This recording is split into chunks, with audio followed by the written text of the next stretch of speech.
Chers amis, eh bien je vous souhaite le bonjour, bienvenue dans cette suite vidéo consacrée à la réalisation d'un jeu vidéo en Java sous processing, qui est le Canyon, en version 2, avec ma petite EasyLib. Et je propose qu'on mette en place les rocks. Donc comme à chaque fois, on va créer une classe Java qu'on va appeler rock avec un grand R, et le rock va se déplacer, vous n'oubliez pas qu'on va faire un scroll de la droite vers la gauche, de façon continue, et le rock va avoir un rectangle de collision pour voir si à un moment donné, notre héros, Plane, qu'on construira un peu plus tard, vient en collision avec ce rock. Et bien la plus simple qui est à faire, c'est de hériter rock de ma classe EasyEntity. Donc si vous ne savez pas ce que ça veut dire, vous allez voir ma première vidéo sur le paddle où j'explique cette notion d'entité. Donc on va prendre classe, rock et stance, donc il va hériter de entité.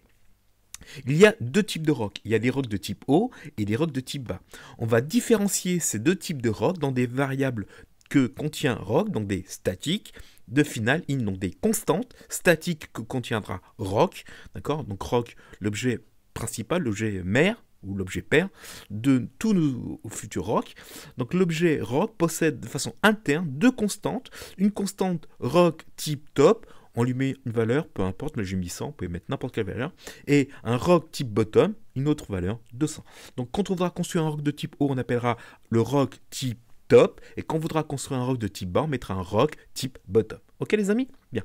Le rock va se positionner soit en haut, soit en bas. Il a besoin évidemment de connaître la largeur et la hauteur de la fenêtre. Comme on a fait précédemment, on va créer deux variables, deux rocks de type privé qui contiendront la largeur de la fenêtre et la hauteur de la fenêtre. On va lui spécifier une vitesse par défaut, donc float, speed module 200. D'accord ? Donc vous n'oubliez pas que les formes mathématiques et physiques disent que la vitesse, c'est la dérivée de la position par rapport au temps. Il est probable qu'on ait besoin de vitesse, donc ici 200, et le temps qui passe, il sera fourni un peu plus tard. Donc il fera quoi? La vitesse, c'est la dérivée de la position. Donc la position, c'est l'intégrale de la vitesse par rapport au temps. Mais par le temps qui passe, et ce temps-là, je l'aurai. Donc on va construire notre rock, que va-t-on faire? Eh bien on va lui passer la largeur de la fenêtre, on va lui passer la hauteur de la fenêtre et le type de rock que l'on va construire. Est-ce qu'on veut un rock de type haut ou est-ce qu'on veut un rock de type bas? Donc je ne vais pas construire une classe spécifique pour le rock haut ou le rock bas, je crée une classe générique si vous préférez de type rock et en fonction de la construction de ce rock, il sera de type haut ou de type bas. On va construire l'entité, donc on va faire super. On va positionner le rock par défaut en x égale à 0, y égale à 0. On lui spécifie la largeur de notre image plus tard, donc 1600 pixels, et on lui spécifie la hauteur de notre image, 70 pixels. Donc en fait, je viens de créer une entité rectangulaire. Il n'y a pas d'image encore apportée. Mais l'image va arriver tout de suite.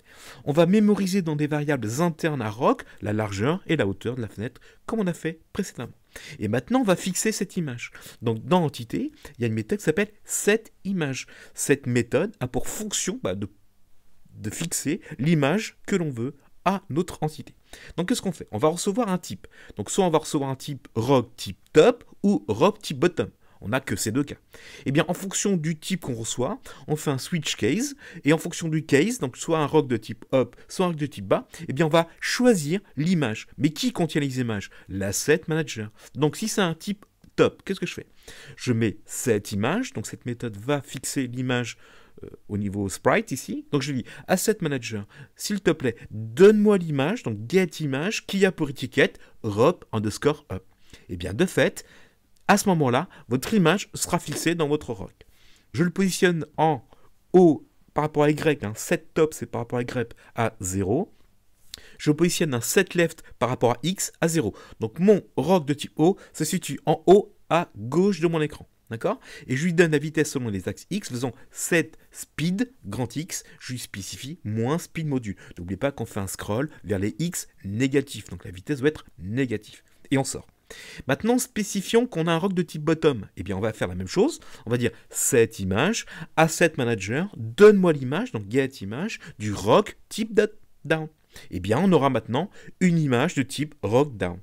On va le spécifier qui doit être en bas de l'écran. Donc, on fait un set bottom. Set bottom, c'est par rapport au Y, on fait l'écran en largeur. On le positionne en X à set left à 0 et on lui donne la même vitesse. Donc, si c'est un rock de type haut, il sera en haut de l'écran. Si c'est un rock de type bas, il sera en bas de l'écran. Vous voyez, c'est hyper simple. Alors comme nos rocs ne sont pas rectangulaires, il y a disons des vagues, c'est une image plutôt dentelée, on va réduire un peu le rectangle de collision en faisant des inflates sur les axes Y. Donc l'axe X ne change rien, par contre je réduis en Y en haut de 15 pixels, en bas de 15 pixels. Encore une fois les amis, je vous renvoie sur ma vidéo sur le paddle pour comprendre cette inflate. Il faudra bien sûr bouger nos rocs, d'accord? Il faudra les afficher. Donc on va appeler la méthode update et on va appeler la méthode render. Donc dans la méthode update, on va recevoir en paramètre le temps qui passe, le temps qui s'écoule entre deux frames, d'accord? Donc on va recevoir ce paramètre dans le DT. Premièrement, il faut dire à l'entité de se bouger, parce que c'est l'entité qui va résoudre les équations, la vitesse et la dérivée de la position par rapport au temps. Donc je fais super.update dt. Que fait cette méthode? Eh bien, elle va résoudre ces équations-ci, d'accord, de dynamique, elle va positionner l'image à l'endroit par rapport à la vitesse qu'on a spécifiée et le temps qui passe. Mais il va également mettre à jour le rectangle de collision. Donc le super.update a deux fonctions principales. Résoudre des équations dynamiques, donc appliquer la formule, la vitesse, c'est la dérivée du temps de la position par rapport au temps, donc résoudre cette équation-ci, appliquer ceci à la position de l'image, et mettre à jour le rectangle de collision. Attention, on va un scroll continu, donc il faut encore une fois détecter la fin de l'image. C'est le propos de mon test. Donc je récupère le côté droit, donc je fais if, je récupère le côté droit de mon image, donc je fais get right. Donc là, j'ai le côté droit en x. Si ce côté droit est plus petit que la largeur de ma fenêtre, c'est qu'après cette image, il n'y a plus rien. Que dois-je faire? Je dois repositionner le côté gauche de mon image à 0. Donc si le côté droit, if get right, est plus petit que l'écran en largeur, eh bien ce qu'on fait, on fait un saut instantané, on fait un set left, donc on positionne le côté gauche de mon image en 0. Et ainsi, on aura un scroll continu. Alors évidemment, on a un petit saut d'image, mais vos yeux seront tellement braqués sur le petit plane pour éviter qu'il touche les pilars hauts et pilars bas, en fait, le saut, vous ne le verrez pas. Et enfin, on va afficher cette image. Donc, on va demander à la méthode render. Premièrement, on va dire à entité, dessine-toi. Vu que tu connais ton image, tu vas te dessiner. Donc, c'est le propos de la méthode super.render. Donc là, j'affiche l'image sur l'écran.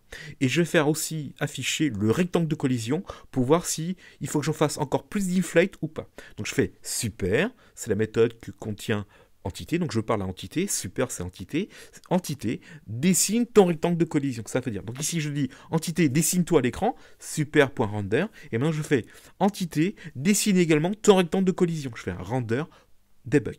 Okay, donc là, on a quoi? On a créé une classe générique rock qui, en fonction de ce qu'on reçoit en type, est-ce que c'est un rock de type haut, est-ce que c'est un rock de type bas, on va créer l'image qui va bien et on le positionne soit en haut si c'est un rock haut, soit en bas si c'est un rock bas. Il faut que le rock bouge, donc on appelle la méthode update, on appelle super.update pour qu'elle résout les équations de la dynamique. On n'oublie pas qu'on veut un scroll continu, de fait on vérifie que le côté droit de mon image est bien plus petit que ma fenêtre en largeur. Si c'est le cas, je le repositionne mon image en 0. Et bien sûr, il faut que j'affiche cette image, il faut que j'applique les méthodes de render ou de render debug si vous voulez afficher le rectangle de collision. Donc vous aurez un rectangle blanc qui va apparaître au-dessus de l'image pour montrer quel est le rectangle de collision. D'accord? Et si vous ne savez pas ce que c'est qu'un rectangle de collision, là je vous renvoie à ma précédente vidéo sur le paddle, je vous explique ça avec une petite démonstration. Eh bien, il faut maintenant créer les rocks. Où va-t-on créer les rocks? Et bien dans le game stage. Eh bien, ouvrons notre game stage, car c'est le game stage qui doit posséder les rocks hauts et les rocks bas. Alors, le plus simple pour gérer les rocks, c'est de les placer dans un tableau de rocks. C'est ce qu'on fait ici. Donc, on va faire un private, on va créer un tableau d'une dimension qui contiendra les rocks. En Java, ça se dit comme ça, private.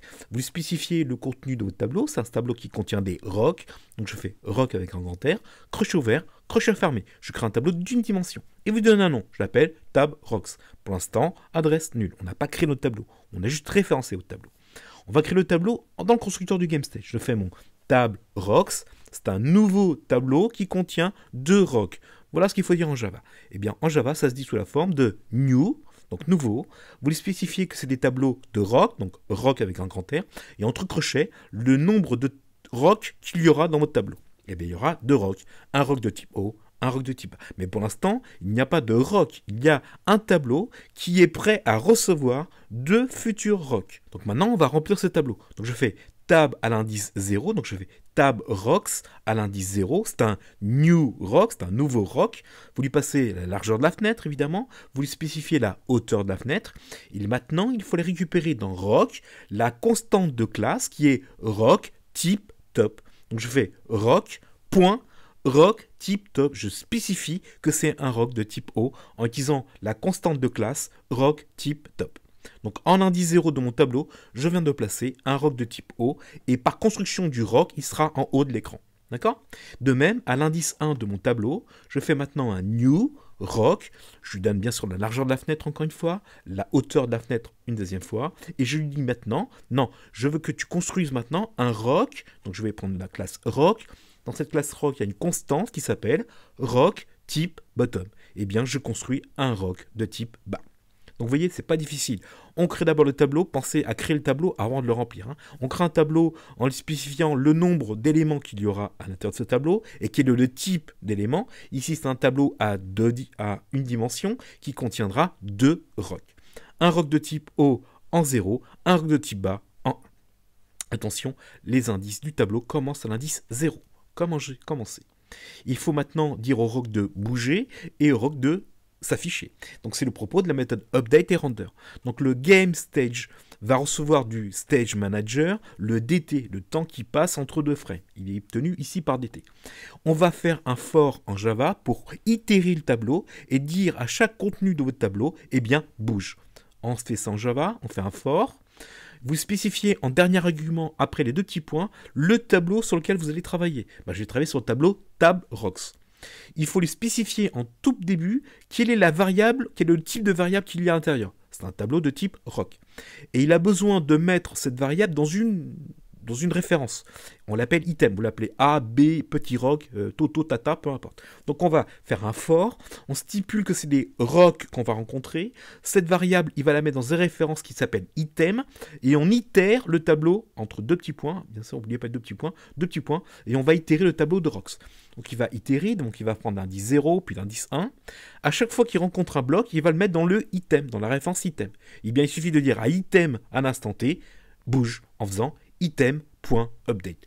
On reçoit le temps par rapport au stage manager, on lui fournit le temps au rock. Donc le rock haut va bouger, le rock bas va bouger parce qu'on va itérer tout le tableau. Il faut maintenant les afficher, ces 2 rocks, le haut et le bas. Eh bien, c'est le propos de la méthode render. Donc, dans la méthode render, on avait affiché le paysage. Donc, pensez bien sûr à afficher les rocks après le paysage. Sinon, vous ne les verrez pas, les rocks. Il faut d'abord afficher le paysage et après le rock. C'est le premier qui est rentré dans la fonction qui est affiché. Donc, il faut afficher les rocks après. Donc, je vais itérer mon tableau comme on a fait précédemment. Donc, je vais rencontrer un certain item dans mon tab rocks qui est de type rock, et je dis à chaque item que je rencontre de s'afficher. Item.render. Donc vous voyez, c'est pas difficile. Donc on résume les amis, on vient de créer un tableau de rock qui va posséder un rock haut, un rock bas. Donc on construit un tableau, c'est très important. On ne peut pas remplir un tableau s'il n'est pas construit. Donc on construit en Java un tableau qui contiendra 2 rocks futurs. C'est ce qui est fait ici. Donc tab rock, c'est un new rock entre crochets 2. On remplit le tableau. En indice 0, on met un rock de type haut. En indice 1, on met un rock de type bas.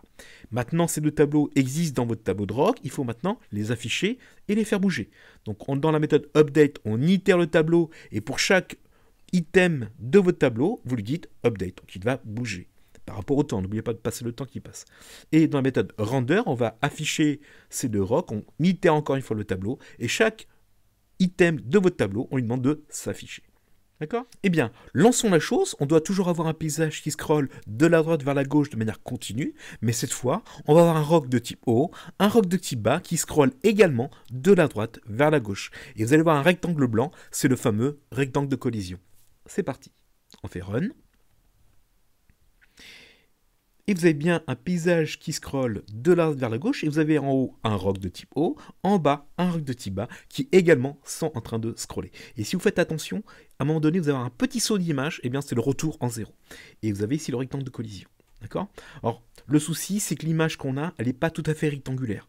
On va avoir des petits soucis de collisions ici. Donc il faudra peut-être adapter les rectangles de collision par rapport au futur plane. Merci pour votre écoute, et la prochaine fois, on va mettre les pilars en marche. Merci pour votre écoute et à très bientôt.